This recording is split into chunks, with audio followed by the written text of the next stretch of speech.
The first day at Galaxis Prime Academy was never supposed to be eventful. Especially not for a human. Emma Rivera, 17 years old and from a sleepy town in Northern California, was Earth's first official exchange student to the prestigious interstellar school orbiting the planet Xalia, 9. Most humans had only just been deemed civilized enough to participate in galactic education. Emma was both a symbol of diplomacy and a social experiment. The other students weren't exactly hostile. Just curious. Emma was the only one with bones made of calcium, after all. The only one with a soft, meat-based body and a weird addiction to caffeine. She didn't glow, or regenerate, or float. She couldn't read thoughts, sprout wings, or change colors depending on her mood.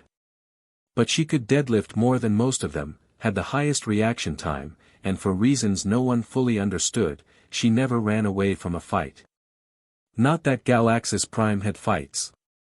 It was supposed to be a peaceful place of learning, a melting pot for over 3,000 species, each with their own customs, quirks, and sometimes, grudges. The incident began during intergalactic politics class, of all places. Emma was seated next to her best friend at the academy, Yix, a gelatinous, see-through being who communicated by pulsing colors through its membrane. Professor Glorn was lecturing about ancient treaties between the Kthari and the Vulner, two species who'd ended a millennium-long war with a treaty signed on neutral moon terrain. Suddenly, a tremor shook the class. The ground trembled beneath their hover desks. At first, students thought it was a drill. But then the lights went red. Doors slammed shut. Emergency protocols activated. And over the intercom came a voice no one expected. This is not a drill. The Kthari have declared war. The Vulner ambassador has been assassinated. Prepare for emergency lockdown. Screams erupted in the room. Students from Kthari and Vulner backgrounds turned to each other with suspicion, some already bearing claws, fangs, or plasma-charged appendages. The teacher tried to calm everyone down, but a second blast rocked the academy. A dome overhead cracked, releasing a field of violet gas. The gas wasn't toxic to most species, but to humans. Emma felt it immediately. A sting in her eyes. A burn in her lungs. She fell to her knees, gasping. Yix moved fast, wrapping its body around Emma, filtering the gas away from her with its membrane. Stay with me, Emma, it pulsed in glowing blue. But someone else had other plans. A group of Kthari students, larger, armored lizard-like beings, were already forming a perimeter in the room. They weren't classmates anymore. They were combatants. One raised its arm, revealing a concealed wrist blaster. Vulner sympathizers out, it growled. That includes your pet human. Emma stood, dizzy but furious. Pet, she spat. Try that again. Human, the Kthari hissed. Your species is known for chaos. This war began with your kind. Emma's vision narrowed. My kind? I just wanted to study here. I don't care about your wars. The blaster charged. And then, Emma moved. No one expected it. Not even her. She lunged, twisted the Kthari's arm, and smashed its head against the desk. The blaster clattered to the ground. The rest of the class stared in stunned silence. Human aggression protocols detected, the classroom AA noted, almost with curiosity. Emma, Yix shimmered in warning. They're warriors.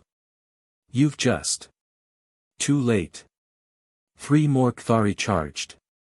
Emma ducked, rolled, grabbed a broken desk leg, and swung hard. Her movements were fast, unpredictable, brutal. She didn't have claws or energy weapons, but she had muscle, instincts, and training.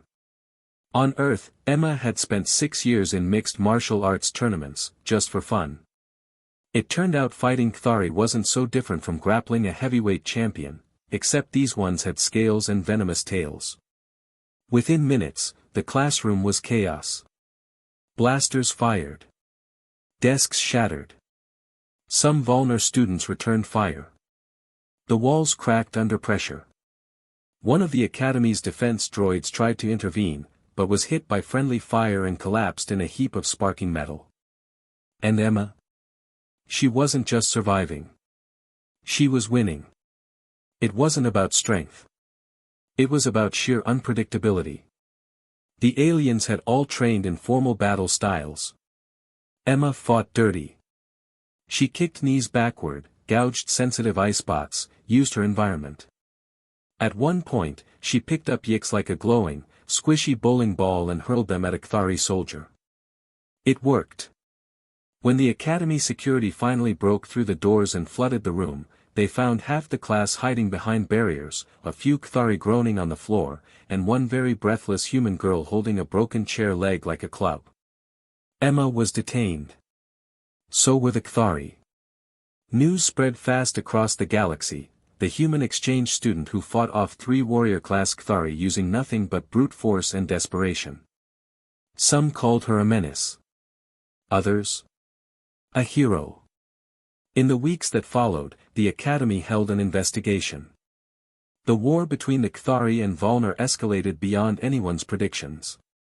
Dozens of systems declared neutrality, while others chose sides. Amid the conflict, something strange happened. Emma got letters. Messages. Invitations. From Vulner generals. From planetary defense leagues. Even from covert intelligence divisions.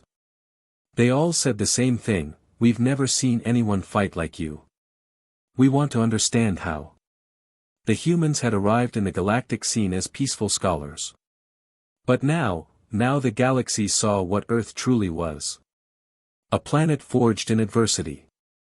A species born from predators, natural disasters, and the cold brutality of survival. Emma didn't want to be a symbol of war.